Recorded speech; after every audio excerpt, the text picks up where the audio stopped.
देखिए first point आ जाता है सूर्योदय एवं सूर्यास्त के समय सूर्य का लाल दिखाई देना।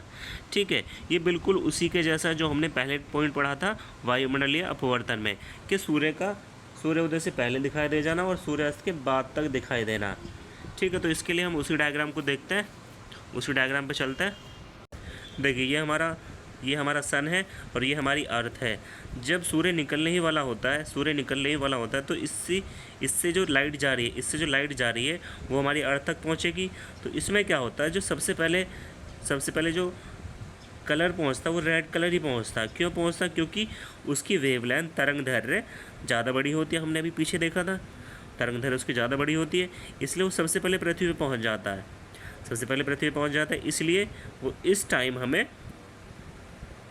हमें लाल दिखाई देता है। यही कंडीशन अस्त के समय होता है। जब ये छिपने वाला होता है, इस तरफ पहुंचेगा, तो यही कंडीशन तब होगी। तो इस टाइम पे भी रेड कलर सबसे पहले पहुंचेगा, बाकी कलर इसके बाद में पहुंचेंगे।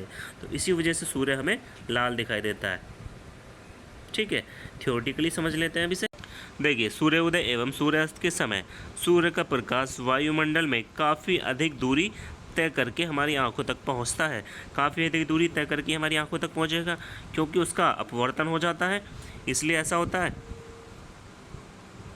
इसका मार्ग वायु व धूल के कणों द्वारा बहुत अधिक प्रकीर्ण से गुजरता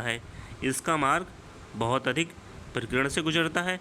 इस कारण सूर्य के प्रकाश से नीली व बैंगनी किरणें निकल जाती हैं। नीले और बैंगनी किरणें निकल जाती हैं, क्योंकि इन किरणों का प्रकीर्ण सबसे अधिक होता है और हमारी आंखों में शेष लाल रंग का प्रकाश पहुंचता है।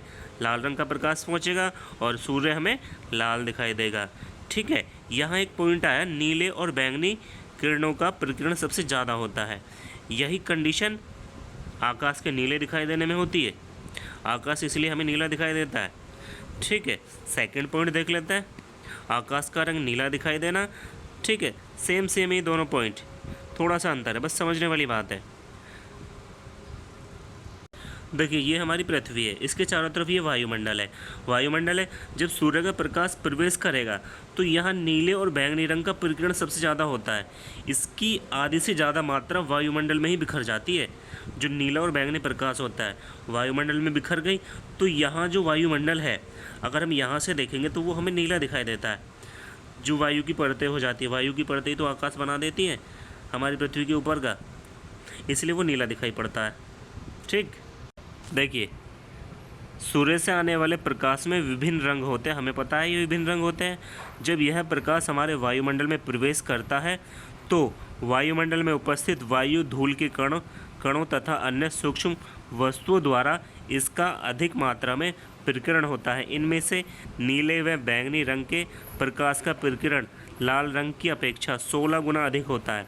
इन दोनों का 16 गुना अधिक प्रकीर्ण होता है।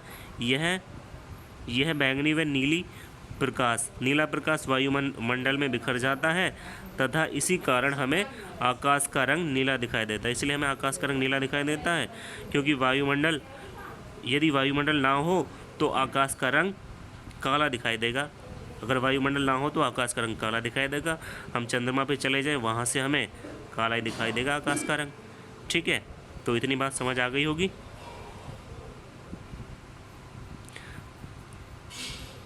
ये ऊपर वाली लाइन है तो सेम है, इस पॉइंट की भी और ये ऊपर वाले पॉइंट की भी। ठीक है, लास्ट पॉइंट देख लेते हैं। खतरे के सिग्नल लाल होते हैं। लाल क्यों होते हैं? क्योंकि लाल रंग दूर से दिखाई दे जाता है। और दूर से क्यों दिखाई दे जाता है?